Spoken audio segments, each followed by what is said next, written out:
बिस्मिल्लाहिर्रहमानिर्रहीम। अस्सलाम वालेकुम डियर स्टूडेंट्स, उम्मीद करता हूँ सब लोग ठीक ठाक होंगे, खैर खैरियत से होंगे, मौज मस्तियों में होंगे। इस वीडियो में हम पढ़ने वाले हैं क्लास 10 की केमिस्ट्री का unit number 15 environmental chemistry 2 water. इस चैप्टर को हमने सारा का सारा कंप्लीट कर लिया। देखिए, हमने इस चैप्टर को इससे पिछले जितने भी चैप्टर्स हैं उन सब को कंप्लीट किया हुआ है। फिर इसका बाकायदा एक प्लेलिस्ट बनाया हुआ है। उस प्लेलिस्ट में मैंने उस चैप्टर की सारी वीडियोस डाली हुई हैं। बस सिर्फ आपने करना है, अगर आपको किसी भी चैप्टर में मसला हो, मेरे चैनल पर विजिट करके प्लेलिस्ट वाले सेक्शन में जाना है। प्लेलिस्ट वाले सेक्शन में आप जाओगे, आप जिस भी प्लेलिस्ट पे क्लिक करोगे, जिस भी चैप्टर में आपको मसला है उस चैप्टर के प्लेलिस्ट में चले जाओ, उस चैप्टर की सारी वीडियोस आपको आ जाएंगी। फिर आपने जो चीज़ देखनी है, जो अल्फाज आपने देखने हैं, जो चीज़ें आपने देखनी हैं, वो आपको वहाँ पे मिल जाएंगी। मज़ा ना आए तो पैसे वापस ट्राई कर लो, सही है। अच्छा, अभी आते हैं एमसीक्यूज़ की तरफ। हम इस चैप्टर के एमसीक्यूज़, शॉर्ट क्वेश्चंस और वो लॉन्ग क्वेश्चंस जो हमने नहीं किए, मतलब हमने सारे के सारे कवर किए, लेकिन फिर भी अगर कोई हो तो हम कवर कर लेंगे, सही है। अच्छा, फर्स्ट एमसीक्यूज़ की तरफ आते हैं। Water has the ability to dissolve non ionic compounds due to, हमें कहा गया है कि वाटर में एक एबिलिटी है कि वो नॉन आयनिक कंपाउंड्स को डिजोल्व कर रहा है। क्यों? It is because of its hydrogen bonding. Ionic compounds को वाटर अपने अंदर डाइपोल मूवमेंट से डिसॉल्व करता है, डाइलेक्ट्रिक कांस्टेंट की वजह से और डाइपोल मूवमेंट्स की वजह से हमारे पास ये आयनिक कंपाउंड्स को डिसॉल्व करता है। जबकि नॉन आयनिक कंपाउंड मतलब कोवैलेंट कंपाउंड्स को बेसिकली ये अपने हाइड्रोजन बॉन्डिंग की वजह से डिसॉल्व करता है। हाइड्रोजन बॉन्डिंग वो बॉन्डिंग होती है जो partial positive end of hydrogen और पार्शियल नेगेटिव एंड ऑफ यानी electron pair of most electronegative atom such as oxygen, fluorine, nitrogen, इनके इलेक्ट्रॉन पेयर के साथ जब हाइड्रोजन इंटरेक्ट करता है तब हमारे पास हाइड्रोजन बॉन्डिंग होती है। अच्छा, एमसीक्यूज नंबर 1 का जो करेक्ट ऑप्शन है वो है it is because of hydrogen bonding that water dissolve almost all that water can dissolve non ionic compounds. अच्छा, MCQ number 2. All salts cause water pollution. All salts cause water become hard except. देखो, हमें इस MCQ में कहा गया है कि तमाम साल्ट्स जो हमें दिए गए हैं वो हार्डनेस ऑफ वाटर काज कर रही हैं। बिकॉज जिस सिर्फ एक साल्ट है जो वाटर हार्डनेस काज नहीं कर रहा। तो हमने हार्डनेस ऑफ वाटर में पढ़ा था कि कैल्शियम और मैग्नीशियम जिस साल्ट में हो वो हार्डनेस ऑफ वाटर काज करेंगी। इस सब में जो है calcium chloride, calcium bicarbonate, magnesium sulphate, ये सब हार्डनेस ऑफ वाटर काज कर रहे हैं। सिर्फ एक सोडियम क्लोराइड ही है जो कि ऑप्शन डी है। Sodium chloride NaCl hardness of water cause नहीं कर रहा, बाकी सब हार्डनेस ऑफ वाटर काज कर रहे हैं। अच्छा, एमसीक्यूज नंबर 3 की तरफ आते हैं। The salt which cause temporary hardness is, देखो क्लोराइड्स और सल्फेट्स की वजह से हमारे पास टेम्पररी परमानेंट हार्डनेस काज होती है। अल्हम्दुलिल्लाह यार, जो क्लोराइड्स और सल्फेट्स हैं उसकी वजह से हमारे पास परमानेंट हार्डनेस काज होती है। जबकि बाइकार्बोनेट्स जो होते हैं, कैल्शियम और मैग्नीशियम के जो बाइकार्बोनेट्स होते हैं उसकी वजह से हमारे पास टेम्पररी हार्डनेस काज होती है। एमसीक्यूज नंबर 3 का करेक्ट ऑप्शन जो है वो है option D, that is calcium bicarbonate, सही है। अच्छा, question number 4. Chloride act as bleaching agent in the presence of, देखो chloride act as bleaching agent in the presence of, chloride act as bleaching agent in the presence of water HCl जो होगा वो as a bleaching agent काम करेगा। Chlorides जो होंगे वो as a bleaching agent काम करेंगे वाटर में। ये क्लोराइड है, ये H2O के साथ रिएक्ट कर लेता है, ये HCl बना लेता है, OHCl बना लेता है, ये हमारे साथ ऑक्सीजन रिलीज करता है। यही ऑक्सीजन जो हो ये वाटर की सफाई और चीज़ों में काम आता है। सो क्लोराइड काज, इसका जो करेक्ट ऑप्शन है the bleaching agent of chloride is because of water, सही है। अच्छा, जो फिफ्थ एमसीक्यू है ना, the permanent hardness of water is removed by adding. जो वाटर की परमानेंट हार्डनेस है ना, वो हम रिमूव करते हैं by adding washing soda Na2CO3। ये जब हम देखो टेम्परेरी हार्डनेस को हम हीट से और क्लार्क्स मेथड से रिमूव करते हैं, जबकि परमानेंट हार्डनेस को हम रिमूव करते हैं by adding washing soda and by ion exchange method, जिसमें हमने जियोलाइट का आयन एक्सचेंजर पढ़ा था। ठीक है, अच्छा क्वेश्चन नंबर 6 की तरफ आते हैं। Most of aquatic animals can not survive. ये तो इससे पिछले वीडियो में हमने पढ़ा जब हम थर्मल पोल्यूशन की बात कर रहे थे, मतलब thermal effects of water pollution में जब हम थर्मल पोल्यूशन की बात कर रहे थे तो उसमें हमने पढ़ा कि 30 डिग्री सेंटीग्रेड पर 30 डिग्री सेंटीग्रेड या इससे ज़्यादा जो होता है ऑप्शन सी, उस पे हमारे पास मेरीन ऑर्गेनिज्म सर्वाइव नहीं करते। The density of water is maximum 8। हमने जब हम एनोमलस बिहेवियर ऑफ वाटर पढ़ रहे थे उसमें हमने पढ़ा कि वाटर का टेम्परेचर इंक्रीज होता जाता है, लेकिन जब 4 से 0 तक आएगा ना तब वाटर एक्सपेंशन होगा, तब वाटर का डेंसिटी डिक्रीज होगी। 4 पर वाटर की मैक्सिमम डेंसिटी होती है एट 4 डिग्री सेंटीग्रेड। ये हमने एनोमलस बिहेवियर में काफ़ी डिटेल से पढ़ा हुआ। At 4 degree centigrade water has maximum density. The question number 8, the disease which cause liver infection. Liver infection हम जब पढ़ रहे थे तो हमने जो डिजीज़ वाटरबोर्न डिजीज़ पढ़ रहे थे उसमें हमने पढ़ा कि जो हेपेटाइटिस होता है, इसका वायरस होता है, ये लिवर पर अटैक कर जाता है और लिवर की सूजन काज करता है, जिसको हम हेपेटाइटिस और जाइंडिस वगैरह की वजह बनता है। सो जो हेपेटाइटिस है it is the cause of option A, hepatitis. MCQ number 9, all are waterborne disease except. देखो हेपेटाइटिस, टाइफाइड, डायसेंट्री, ये सब हमारे पास वाटरबोर्न डिजीज़ हैं। Malaria is basically on the other hand cause by the mosquito, जो 9th में भी आपने पढ़ा होगा, वो पूरा का मलेरिया का जो साइकिल चल रहा था। सो जो मलेरिया है, malaria is infection that is spread by biting by mosquito bite. बाकी जो हैं वो वाटरबोर्न डिजीज़ हैं। Water gas is mixture of, जो वाटर गैस है ना, हम जब पढ़ रहे थे कि जब हम हॉट रेड कार्बन से हम स्टीम पास करते हैं तो हमारे पास कार्बन मोनोऑक्साइड और H2 बनता है, जिसको हम वाटर गैस कहते हैं। Option A is the correct option. I hope आपको समझ आ गया होगा। अब बढ़ते हैं शॉर्ट क्वेश्चंस की तरफ, इसे साफ करते हैं तब बढ़ते हैं शॉर्ट क्वेश्चंस की तरफ। अच्छा, short question number 1। Short question number 1 में हमें कहा गया कि identify factor responsible for dissolving polar substances in water. हमें कहा गया है कि वो फैक्टर्स आइडेंटिफाई करो जो वाटर को पोलर सब्सटेंसेस डिजोल्व करने के काबिल बनाती हैं। तो देखिए हमने 9th में एक रूल पढ़ा था, like dissolve like. It means that polar solute is dissolved in polar solvent, in non-polar solute is dissolved in non-polar solvent. So water जो अपने अंदर polar solute dissolve कर रहा है, इसका मतलब ये है कि water खुद polar है। अब इसके polarity की वजह से, because आप लिख लो, because of its polarity water is able to dissolve polar solutes। किस तरह water polar है? water का structure है H+, partial positive and this is partial negative। समझ रहे हो? ऑक्सीजन की इलेक्ट्रोनेगेटिविटी है 3.5, हाइड्रोजन की इलेक्ट्रोनेगेटिविटी है 2.1। इसके इलेक्ट्रोनेगेटिविटी का डिफरेंस 1.4 आ रहा है। 3.5 से 2.1 माइनस कर लो तो इसका इलेक्ट्रोनेगेटिविटी डिफरेंस 1.4 आ रहा है। हमने रूल्स में पढ़ा था कि 0.5 से 1.7 तक जो आएगा उसे हम पोलर कंसिडर करेंगे।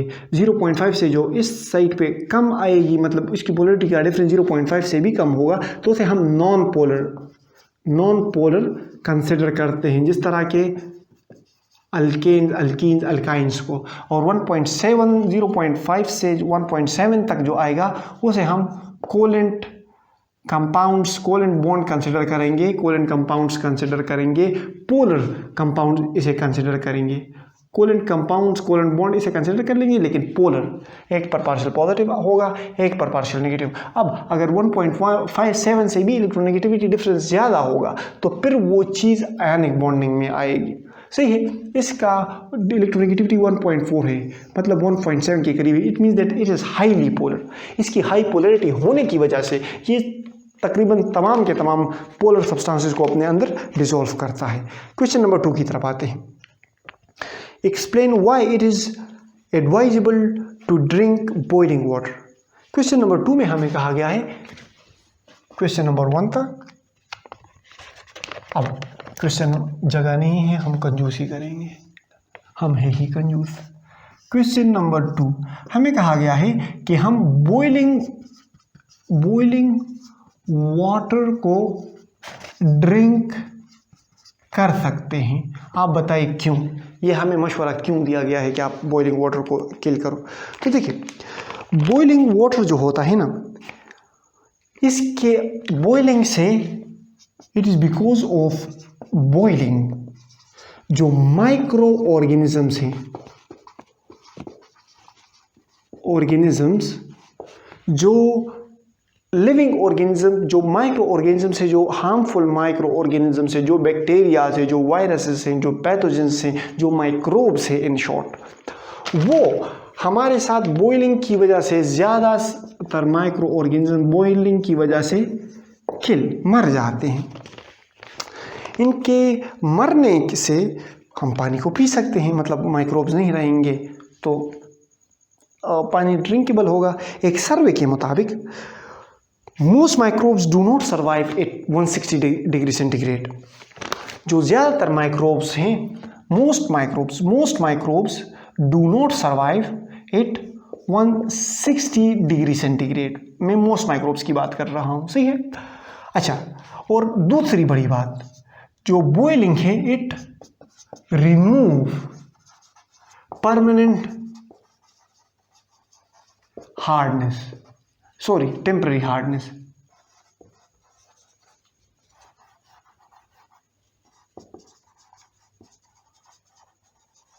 Temporary hardness.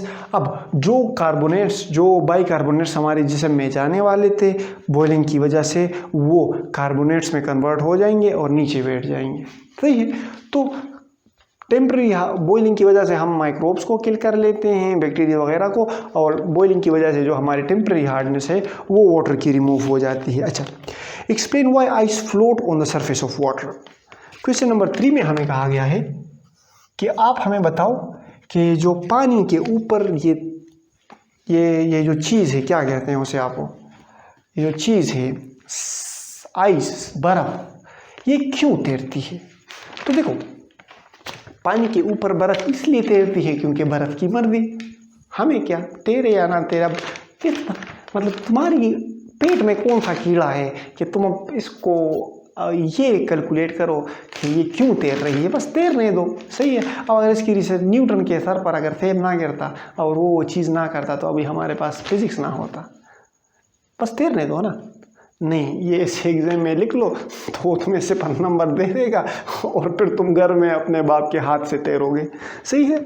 अच्छा, अब आते हैं इसके एक्सप्लेनेशन पर कि पानी क्यों तैरती है। देखो, density is equals to mass per unit volume. Density की जब हम बात करते हैं तो it is basically mass per unit volume that is cause the density. अच्छा, जैसे ही टेम्परेचर हमारे पास डिक्रीज होता है, मॉलिक्यूल एक दूसरे के करीब आते हैं, वॉल्यूम डिक्रीज होता है और डेंसिटी इंक्रीज होती है, सही है। डेंसिटी, जब टेम्परेचर अब कम होगा, मॉलिक्यूल एक दूसरे के करीब आएंगे, मॉलिक्यूल एक दूसरे के करीब आएंगे, वॉल्यूम कम होगा, volume is inversely proportional to density. जितना वॉल्यूम कम होगा उतनी डेंसिटी ज़्यादा होगी, जितना वॉल्यूम कम होगा उतनी डेंसिटी ज़्यादा होगी, सही है। अच्छा, ये तो आपने समझ लिया। अब दूसरी बात आप ये समझ लो ना, जो जिसकी डेंसिटी ज़्यादा होती है वो चीज़ भारी होती है। अब जो चीज़ भारी है वो डूबेगी, जो चीज़ भारी नहीं है, जो चीज़ हल्की है, जिसकी डेंसिटी कम है, वो चीज़ हल्की है और वो पानी के सरफेस के ऊपर तैरेगी। इसका मतलब ये है कि बर्फ़ पानी से हल्का है। समझाता हूँ किस तरह। अब देखो 0.4 से 0.5 4 से 0 तक वाटर एक बिहेवियर शो करता है जिसे हम एनोमलस बिहेवियर ऑफ वाटर कहते हैं। एनोमलस बिहेवियर ऑफ वाटर हमें ये बताता है कि 4 से 0 डिग्री सेंटीग्रेड तक के सफ़र में वाटर मॉलिक्यूल हेक्सागोन, ये वाटर मॉलिक्यूल एक हेक्सागोन की शक्ल ले लेता है। मतलब ये हाइड्रोजन, ये हाइड्रोजन, ये हाइड्रोजन, ये हाइड्रोजन,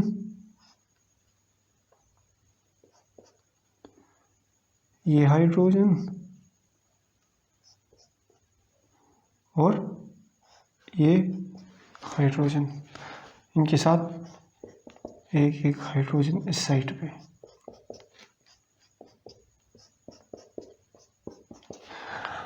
ये इस तरह अरेंज हो जाते हैं और इनमें हाइड्रोजन बॉन्डिंग शुरू हो जाती है। इनमें हाइड्रोजन बॉन्डिंग शुरू होती है। हाइड्रोजन बॉन्डिंग की वजह से ये हेक्सागोन की शक्ल ले लेते हैं। हेक्सागोन की शक्ल इन्होंने ले ली। This is what we call anomalous behaviour of water. इसने हेक्सागोन की शक्ल ले ली। अब हेक्सागोन की शक्ल लेने की वजह से ये जो है, ये वाटर के जो एनोमलस बिहेवियर है, इसमें ये एम्प्टी स्पेस क्रिएट हो गया। एम्प्टी स्पेस क्रिएट हो गया 4 से 0 डिग्री सेंटीग्रेड के दरमियान, तो वॉल्यूम बढ़ेगा। जब वाटर को वॉल्यूम बढ़ेगा तो जाहिर सी बात है इसकी डेंसिटी डिक्रीज होगी। सो वाटर की जो डेंसिटी है ना, वो 1 ग्राम पर सेंटीमीटर क्यूब है। और जो आइस की डेंसिटी है ना, आइस, वो 0.91 ग्राम पर सेंटीमीटर क्यूब है। तो आइस की डेंसिटी, आइस हल्का होने की वजह से आइस ऊपर तैरेगा, पानी नीचे, अब पानी के ऊपर। सही है। It is because of its anomalous behaviour, it is because of its volume expansion that water, जो पानी होता है, इट फ्लोट्स। सही है।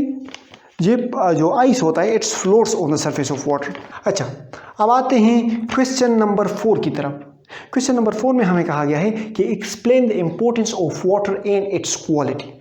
हमें कहा गया है कि वाटर के इम्पोर्टेंस और इसके जो क्वालिटी है ना, वो एक्सप्लेन करो।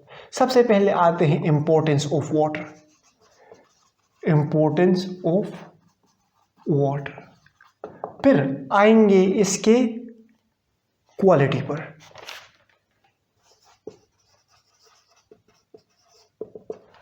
देखो, वाटर हमारे पास काफ़ी अहम है। सबसे बड़ी बात, it is a symbol of life.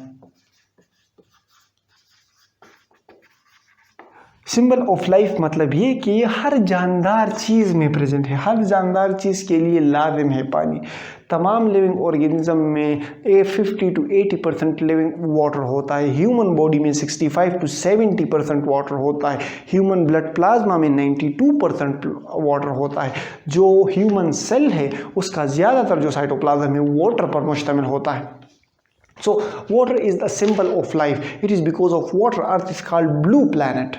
Blue planet हम इसे इसलिए कहते हैं क्योंकि वाटर पर अर्थ जो है वो ब्लू है। और अगर हमें और भी प्लैनेट्स पर अगर लाइफ देखनी होगी ना, तो हमें वो प्लैनेट देखना होंगे कि वो प्लैनेट ब्लू है या नहीं। अगर वो प्लैनेट ब्लू होगा तो हम कह सकते हैं कि इस पर लाइफ एग्जिस्ट करेगी, लेकिन अभी तक कोई ऐसी प्लैनेट डिस्कवर नहीं हुई। अच्छा, it is a thermostat.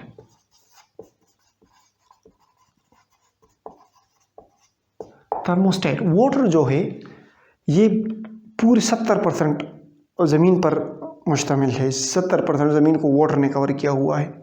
अब ये वाटर जो है, it is a thermostat. It regulate the earth temperature, ये अर्थ के टेम्परेचर को मेंटेन रखने की कोशिश करता है, ये अर्थ के टेम्परेचर को मेंटेन रखता है। बताता हूँ किस तरह। जो अगर पानी ना होता ज़मीन पर ना, तो अर्थ का एवरेज टेम्परेचर -18 डिग्री सेंटीग्रेड होता और life on earth would nearly B impossible. लेकिन पानी ही की वजह से, पानी का जो हीट कैपेसिटी है ना, ये बहुत ज़्यादा है, तो पानी ज़मीन को उतना गर्म या उतना ठंडा नहीं होने देता, बस उसे उस बराबर मिकदार में रखता है जो ज़िंदगी के लिए अहम हो। सही है। So it acts as thermostat, it के एक्ट एज ट्रांसपोर्टेशन।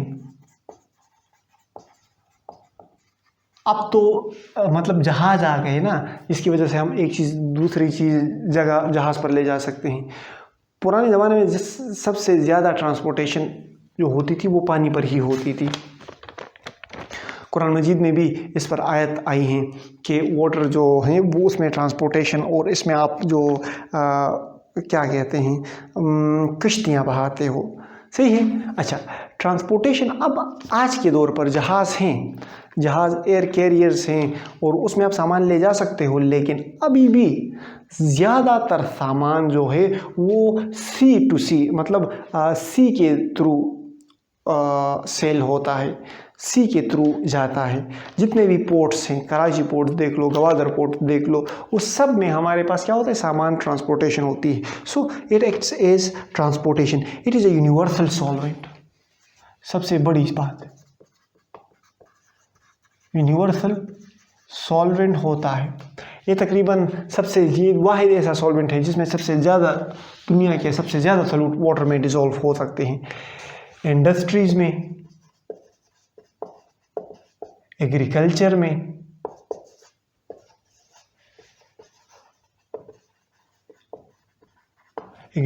ये हमारे पास काफ़ी अहम किरदार अदा करता है। एग्रीकल्चर में हम इसे ज़मीन को, फसलों को सैराब करने के लिए यूज़ करते हैं। इंडस्ट्री में इसे ऑर्गेनिक डाइज, जो रंगों की कारखाने हैं, जो मेडिसिन्स के कारखाने हैं, जो हर तरह के कारखानों में ये वाटर है काफ़ी अहम किरदार अदा करता है। अच्छा, इसके वाटर क्वालिटी के जो पैरामीटर्स हैं ना, वो 4 पैरामीटर्स हैं। अगर हमने वाटर क्वालिटी को चेक करना होगा तो हमने इसका फिज़िकल पैरामीटर चेक करना होगा। मतलब हमने ये चेक करना होगा कि ये वाटर, फिजिकल पैरामीटर वाटर का क्या है, वाटर का कलर किस तरह है, वाटर से स्मेल किस तरह आ रही है, वाटर टेस्ट किस कर रहा है। Pure water is colourless, odourless and tasteless. सही है। ये जब कि अगर पानी से बदबू आ रही हो, पानी का कलर सही नहीं हो या पानी का टेस्ट सही नहीं हो, तो हम कह सकते हैं कि it is a polluted water. अच्छा, केमिकल पैरामीटर, केमिकल एक है इसका chemical characteristic, chemical parameter. Chemicals parameter से हमें ये पता चल जाता है कि वाटर में क्या क्या चीज़ डिज़ोल्व हैं, वाटर में कितने carbonates, bicarbonates, calcium, magnesium, sulphur, phosphorus, nitrates वगैरह प्रेजेंट हैं। जो कि केमिकल पैरामीटर्स में हमारे पास dissolved oxygen, chemical oxygen demand वगैरह, hardness of water, pH of water, ये सब इसके केमिकल पर्सपेक्टिव से हम वाटर को देखते हैं। तीसरा है इसका biological characteristics, biological parameter. Biological parameter से हमें ये पता चल जाता है कि वाटर में कितने पैथोजेंस प्रेजेंट हैं, वाटर का जो बायोलॉजिकल ऑक्सीजन डिमांड है वो कितना है। सो इससे हमें पता चल जाता है। तीसरा हमारा पैरामीटर है वो है रेडियो एक्टिविटी, मतलब वाटर से किस तरह की रेडिएशन इमिट हो रही, आया वाटर में radioactive metal such as radon, uranium वगैरह प्रेजेंट है या नहीं। इससे हमें इसके वाटर क्वालिटी का पता चल जाता है। What is eutrophication, how does it pollute water. देखो, हमें कहा गया है कि यूट्रोफिकेशन क्या है और eutrophication how does it pollute water, ये पानी को किस तरह पोल्यूट करता है। तो देखो, eutrophication is basically question number 5।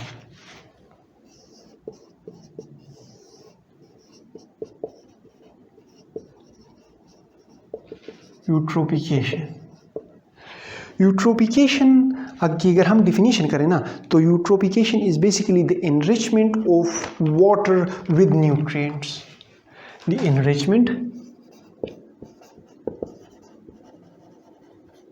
of water with nutrients.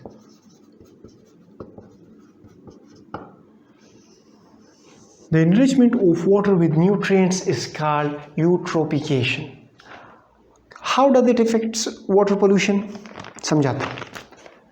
जब हमारे पास नाइट्रोजन, फास्फोरस, सल्फर,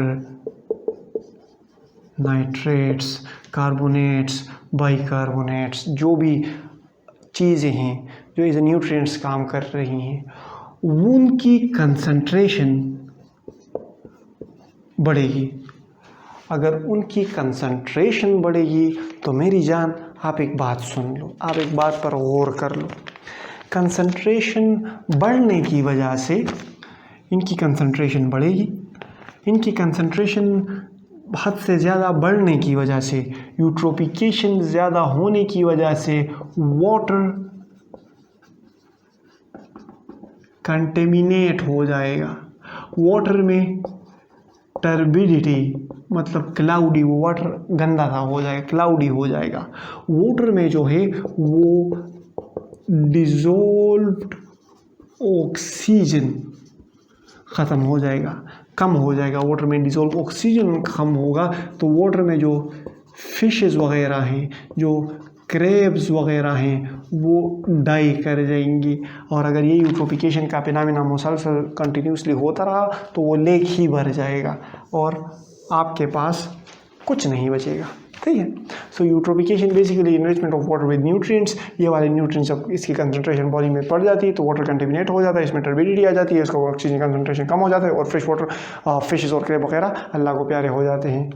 ये मैंने क्या है भाई, फिशेस वगैरह, क्रेब्स वगैरह हद से बढ़ जाते हैं। सही है। अच्छा, आते हैं क्वेश्चन नंबर 6 की तरफ। How chemistry helps to maintain clean swimming pool. हमें कहा गया है कि केमिस्ट्री किस तरह क्लीन स्विमिंग पूल को मेंटेन रखती है। देखो, जब हम क्लोरीन ऐड करेंगे, ये डिसइंफेक्टेंट एक्ट करेगा और ये माइक्रोब्स को और डिजीज़ काजिंग जो माइक्रोब्स हैं उसे उस पानी से हटा देगा। सही है। हमें कहा गया है क्वेश्चन नंबर 6 में कि किस तरह में केमिस्ट्री क्लीन स्विमिंग पूल को मेंटेन रखती है। तो देखिए, जब हम क्लोरीन ऐड करेंगे, by adding chlorine based disinfections, by adding chlorine, जब हम क्लोरीन ऐड करेंगे, by adding chlorine, this chlorine cause the disinfection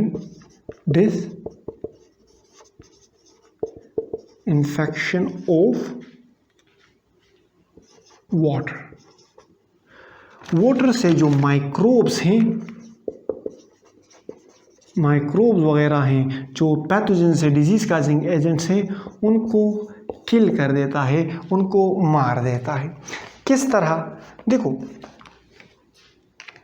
theoretically अगर आप प्रैक्टिकली भी एग्जांपल के थ्रू ये सब प्रूफ हुआ है, अगर 0.5 मिलीग्राम टू 1.5 मिलीग्राम पर dm³ अगर हम क्लोरीन पानी में डालेंगे तो ये क्लोरीन पानी को साफ़ करेगा, पानी को साफ़ रखेगा। किस तरह? ये क्लोरीन वाटर के साथ रिएक्ट कर लेगा, हमारे पास HCl बना लेगा और हाइपोक्लोरस एसिड HOHCl, ये OHCl जो है ये अनस्टेबल है, ये HCl और ऑक्सीजन नेसेंट ऑक्सीजन में कन्वर्ट होगा। ये नेसेंट ऑक्सीजन जो है it will kill micro organisms and it will oxidize organic harmful and toxic organic matters। अच्छा, इसको साफ करते हैं और फिर बढ़ते हैं क्वेश्चन नंबर 7 की तरफ। क्वेश्चन नंबर 7 की तरफ आते हैं। Make distinction between soft and hard water. हमें कहा गया है कि आप हमें सॉफ्ट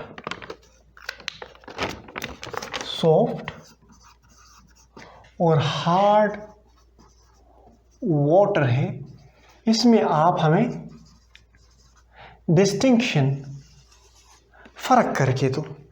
सो जो सॉफ्ट वाटर होता है, it easily produce lather with soap, it easily produce leather, leather जाग को कहते हैं वे,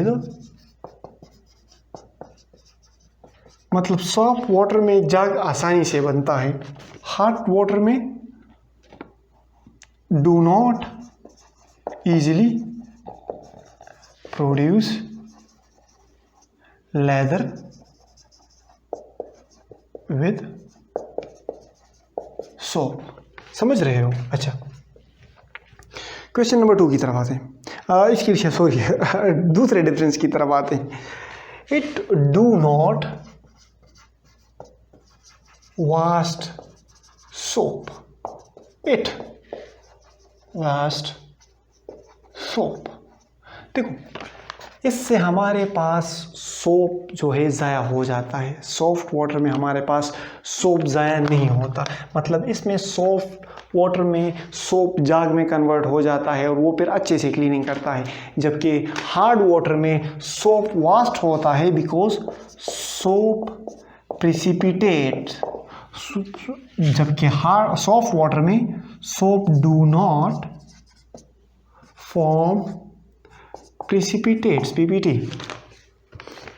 अच्छा, जो सॉफ्ट वाटर है इसमें हम आसानी से जो सफाई है कपड़ों की वो कर सकते हैं। Dirts and strains can easily be removed, dirt and stains can easily be removed, cannot easily be removed। जो डर्ट और स्ट्रेन है, गंदगी वगैरह है, इसमें आसानी से हम उसे साफ़ नहीं कर सकते। मतलब सॉफ्ट और हार्ड वाटर की डिफरेंस अगर मैं आपको बताऊं ना, तो सॉफ्ट वाटर में मेरी जान इस तरह होता है कि सॉफ्ट वाटर में हमारे पास जाग आसानी से बनती है, इसमें सोप ज़ाया नहीं होता, इसमें सोप प्रिसिपिटेट नहीं होता और पानी की कपड़ों की सफाई अच्छे से होती है। जबकि जो हार्ड वाटर होता है इसमें जाग आसानी से नहीं बनती, सोप इसमें ज़ाया होता है, सोप मतलब प्रिसिपिटेट हो जाता है और जो सोप होता है, जो पानी होता है हार्ड वाटर में जो हम सफाई करते हैं तो अच्छे से सफाई नहीं होती हार्ड वाटर में। सही है? अच्छा, Y water is a universal solvent. हमें कहा गया है कि पानी क्यों यूनिवर्सल सॉल्वेंट है, वाई। लगा सही है, हम पढ़ रहे हैं पानी यूनिवर्सल सॉल्वेंट है, question number 8। But the question is why. Why water is a universal solvent? Water is a universal solvent because it dissolves almost all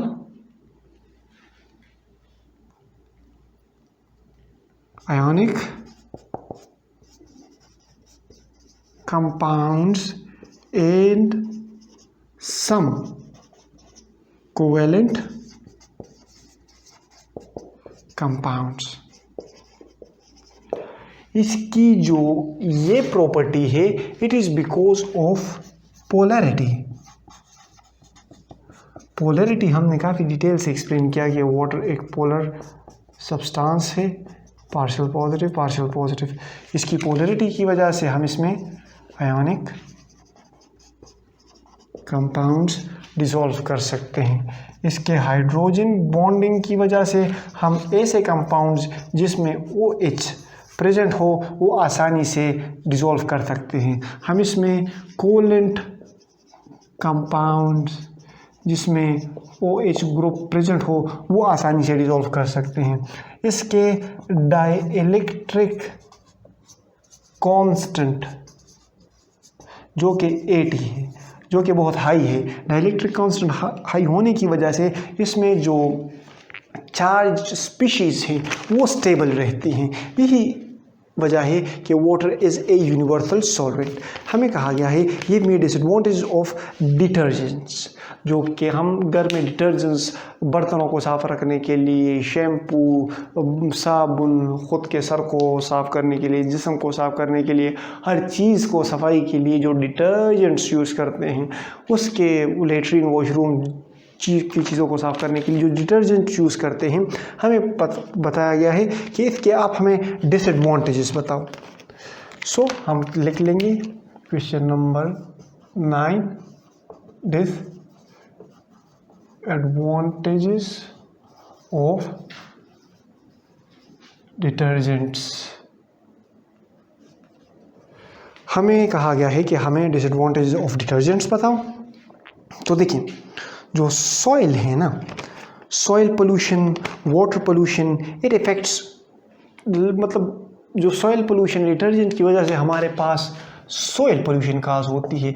ये जो सॉइल पोल्यूशन किस तरह काज होती है, मतलब हम सर को यूज़ कर लेते हैं डिटर्जेंट्स, कपड़ों वगैरह को यूज़ कर लेते हैं, फिर वही हम दरियाओं और नदियों में फेंक देते हैं, फिर वही नदियाँ हम एग्रीकल्चरल पर्पस के लिए यूज़ करते हैं, तो वापस ज़मीन पे आ जाते हैं और ज़मीन में रह के वो उस चीज़ को, जो मिट्टी है, इसको पोल्यूट कर लेते हैं। जो वाटर पोल्यूशन है, इस तरह अगर हम इसे पानी में छोड़ेंगे तो वाटर पोल्यूशन काज होगा। वाटर पोल्यूशन और इस पोल्यूशन के साथ साथ ये जो एक्वेटिक लाइफ है वो भी अफेक्ट करेगा। It affects aquatic life. अच्छा, it is basically harmful for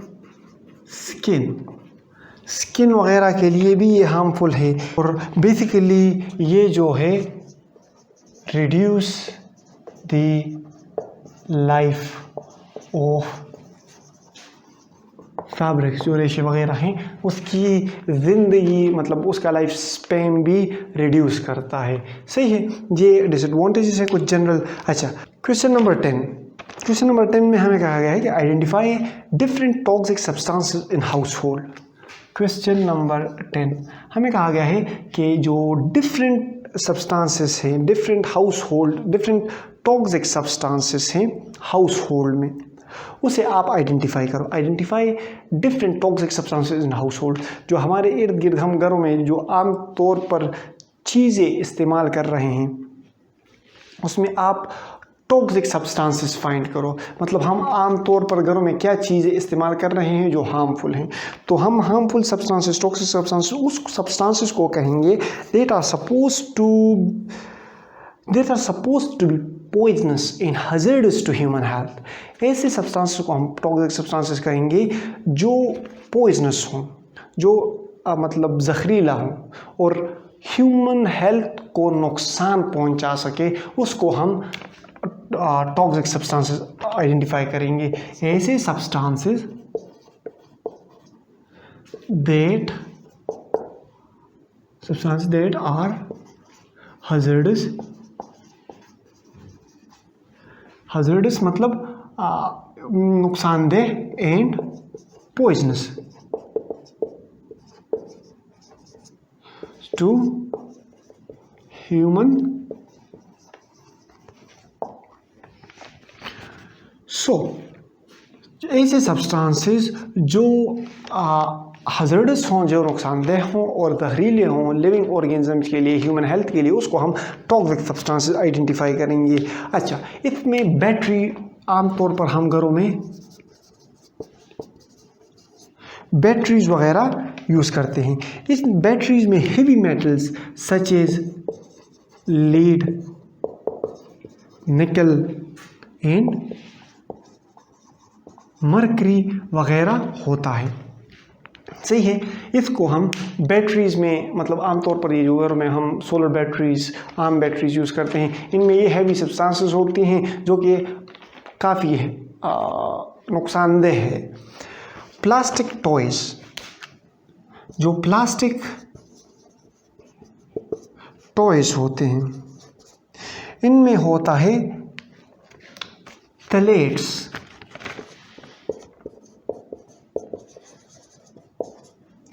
ये थैलेट्स बेसिकली कार्सिनोजेनिक होता है। थैलेट्स जो होता है ये बेसिकली कैंसर काजिंग एजेंट है, कार्सिनोजेनिक है। जो डाइस है, जो हेयर डाइस हम यूज़ करते हैं, हेयर डाइस, जो हम शैम्पूज वगैरह यूज़ करते हैं, ये सब हमारे पास टॉक्सिक हैं। जो हम ये एयर फ्रेशनर, हवा में जो ये स्प्रे यूज़ करते हैं, एयर फ्रेशनर, या जो हम सेंटेड कैंडल्स, मतलब वो खुशबू वाले कैंडल्स, सेंटेड कैंडल्स, या अल्हम्दुलिल्लाह फ्रेशनर्स वगैरह यूज़ करते हैं, सेंटेड कैंडल्स या एयर फ्रेशनर, इसमें basically carcinogenic substances such as benzene, toluene और फॉर्मल्डिहाइड्स जैसे चीज़ें प्रेजेंट होती हैं। इनमें हमारे पास बेंजीन, टोल्यूइन,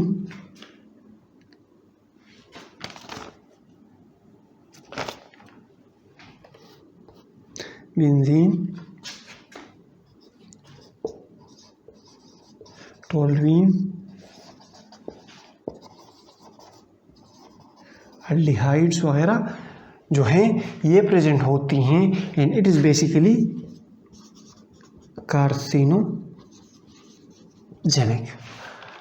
आपके 10 के 10 शॉर्ट क्वेश्चंस हो गए, आपका ये सारा चैप्टर हो गया।